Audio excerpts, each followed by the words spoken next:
Los ricos nunca entran. Los pobres nunca salen. Los ricos nunca entran. Los pobres nunca salen. Los ricos nunca entran. Los pobres nunca salen. Los ricos nunca entran. Los pobres nunca salen.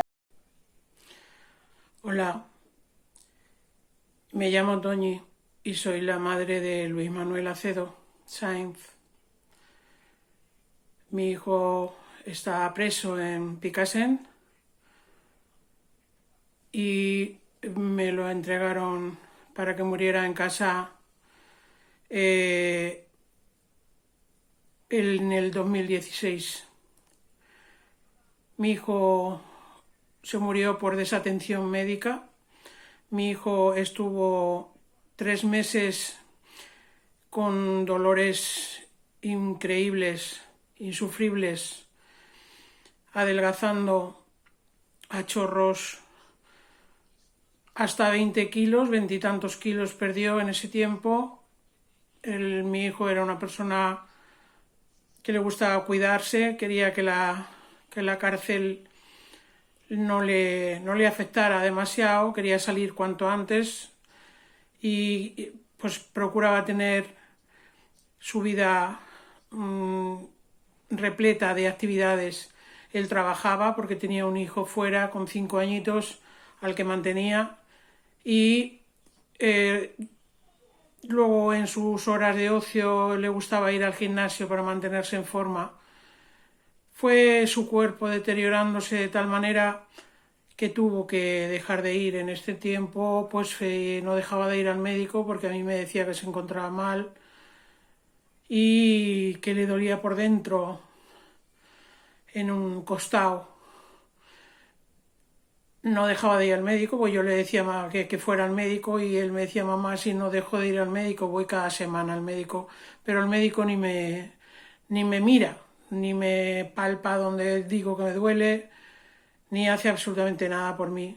Me da tratamientos que luego se descubrió que lo que hicieron fue aumentarle el daño que él tenía y el dolor, y este médico que le llamaban en la cárcel el borracho, supongo que sería por alguna razón, este hombre ni le miró, ni se dignó mirarle.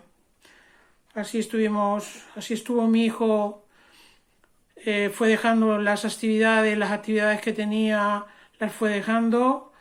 Le dieron 4 días, que fueron los únicos que le dieron de baja en ese tiempo, y cuando regresó al trabajo le despidieron porque no podía mantenerse ni de pie.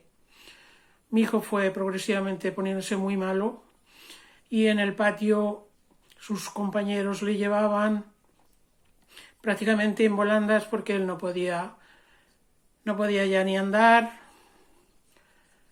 Y bueno, pues mi hijo un día me llamó, me dijo: mamá, me estoy muriendo, me muero, y si no me muero me voy a suicidar.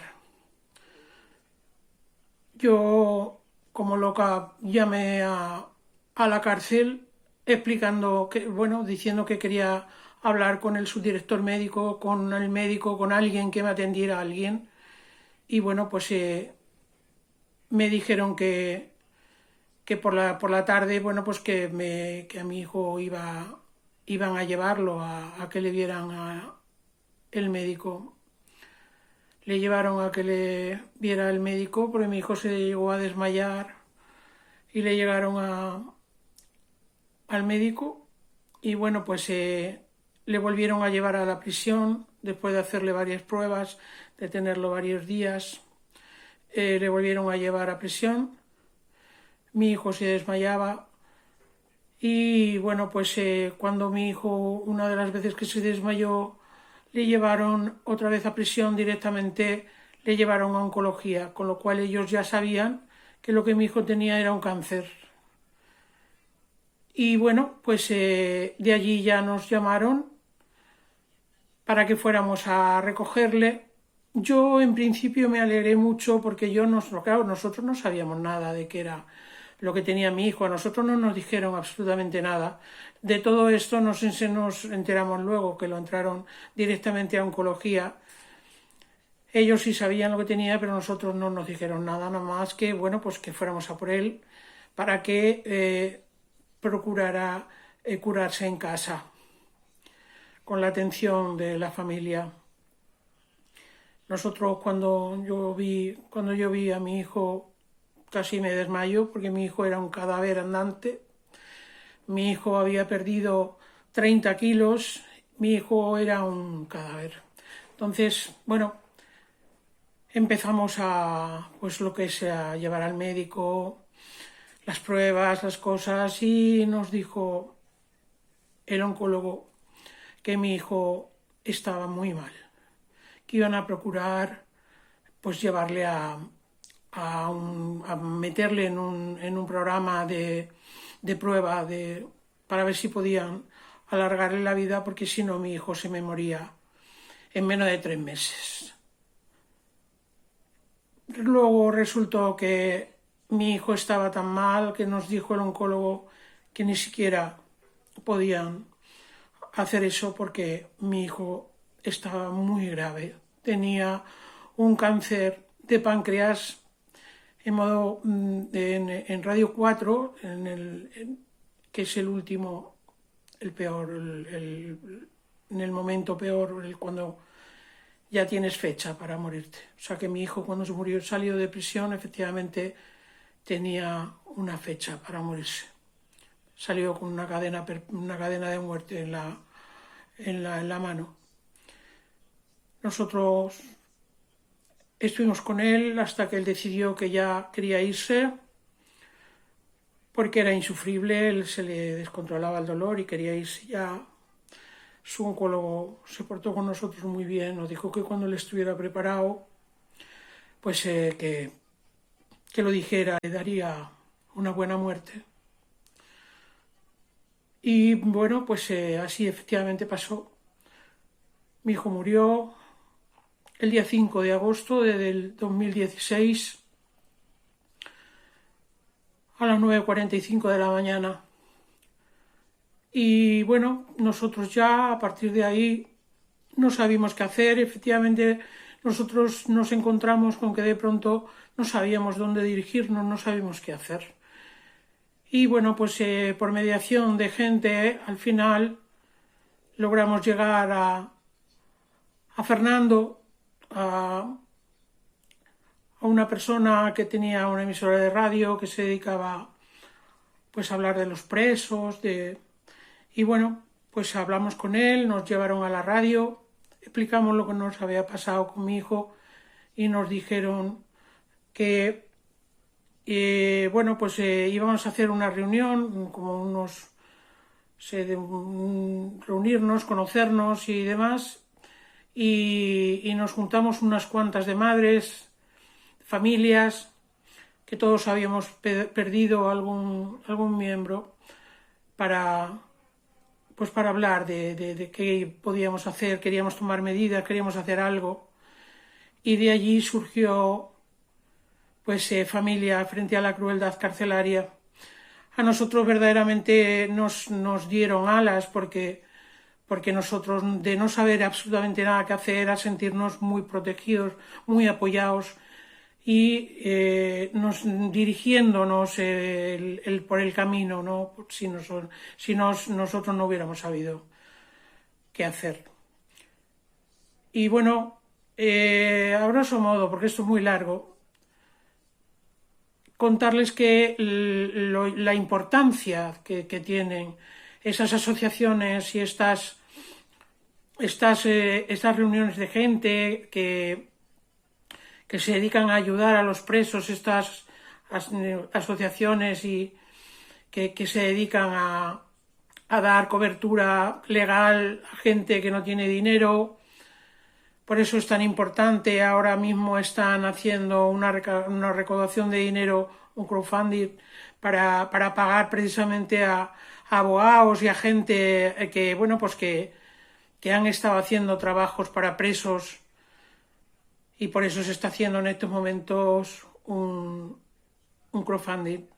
Yo espero que de verdad tenga muchísimo éxito porque nosotros, después de poner una denuncia que pusimos, donde tuvimos primero una abogada que no nos hizo un trabajo precisamente muy bueno. Luego, cuando llegó por fin la abogada de la asociación, descubrimos que, bueno, pues nos habían echado para atrás la querella, que en un principio nos admitieron, y que faltaban papeles, faltaban cosas que ya no pudo hacer nada. Pero esta abogada está haciendo muchas cosas por otros presos, y por eso yo pido, como madre de un preso muerto, si no en la cárcel, cuando estaban seguros de que no iba a sobrevivir, fue cuando le dieron la libertad a mi hijo para que muriera en casa y no formara parte del número insufrible de muertos que tenemos cada año en las cárceles, que ronda los 200 en las cárceles españolas, que es inhumano. Y yo les pido, por favor, que ayudemos todos, entre todos, dentro de lo que cada uno pueda en su medida, a esta gente que de verdad tanto bien hace, porque de verdad cuando tú no sabes qué hacer ni qué camino tomar, ellos son personas que te acogen con un amor infinito y con una atención increíble. Nosotros no tenemos más que palabras de agradecimiento. Ahora estamos más retiradas porque desde que nos rechazaron ya la querella y demás de mi hijo, yo la verdad es que me he encerrado mucho y ya no salgo demasiado. Antes hacía charlas, ahora no, porque no tengo ánimos. Me parece tan injusto que mi hijo pues le dejaran reventado de dolores, que no puedo soportarlo y me he encerrado en casa, no tengo ganas de salir, pero sí les pido eso, que para que la asociación siga sobreviviendo, por lo menos pagando el abogado que de la asociación, que lleva muchos casos de muchas personas presas que sus familias no pueden pagar, pues les echemos una mano. Y bueno, a grosso modo esa es mi historia, es muy larga para contarla aquí. A grosso modo esa es la parte que más que he podido contar, ¿vale? Pues yo, en nombre de la Asociación de Familia Frente a la Crueldad Carcelaria, les doy las gracias a todo aquel que pueda hacer algo.